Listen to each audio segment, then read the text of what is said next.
kita mempelajari tentang metodologi perawatan. Yang kedua, konsep proses perawatan.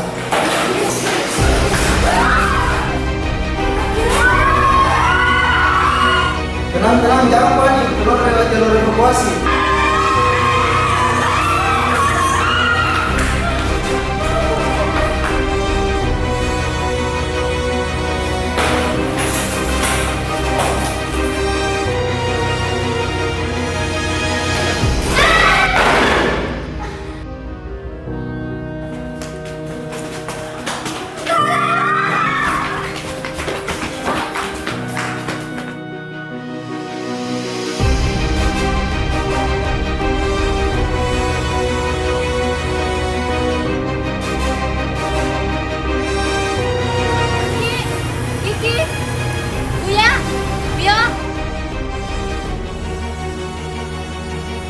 Jadi yang masih di dalam itu Putih dan Nebi. Jadi Uya tim pelapor silahkan hubungi BPBD.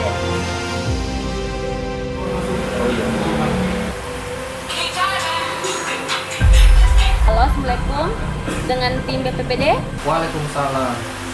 Ya betul. Tapi Pak, di sini ada korban gempa. Alamatnya di mana? Di Jalan Kayangan, di kampus Akbar Putra Pertiwatan Sopeng, sebelah barat kantor Samsat Sopeng. Baik, kami akan segera ke sana. Oke, teman-teman, tadi ada telepon masuk. Ya. Ada korban gempa di Jalan Kayangan. Segera kita persiapan. Gempa bumi bisa terjadi kapan saja tanpa peringatan. Indonesia yang berada di cincin api Pasifik adalah salah satu negara dengan risiko gempa bumi tertinggi di dunia.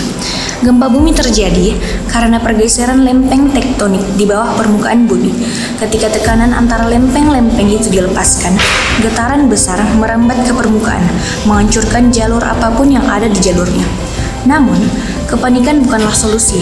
Edukasi dan kesiapsiagaan adalah kunci untuk menyelamatkan nyawa. Simulasi dan bencana gempa bumi mengajarkan kita cara bertindak cepat dan tepat saat bencana terjadi.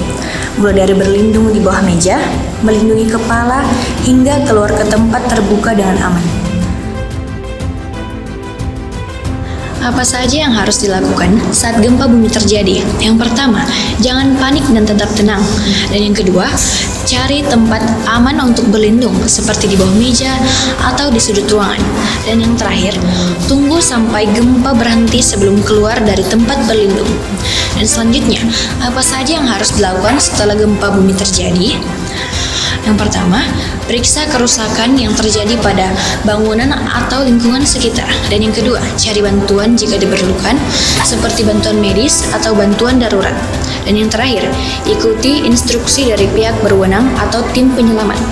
Dan hal apa saja yang perlu dipersiapkan untuk gempa bumi? Yang pertama, membuat rencana darurat untuk menghadapi gempa bumi. Dan yang kedua, siapkan peralatan yang diperlukan seperti peralatan pertolongan pertama atau peralatan darurat. Dan yang terakhir, lakukan latihan untuk menghadapi gempa bumi seperti latihan evakuasi atau latihan pertolongan pertama.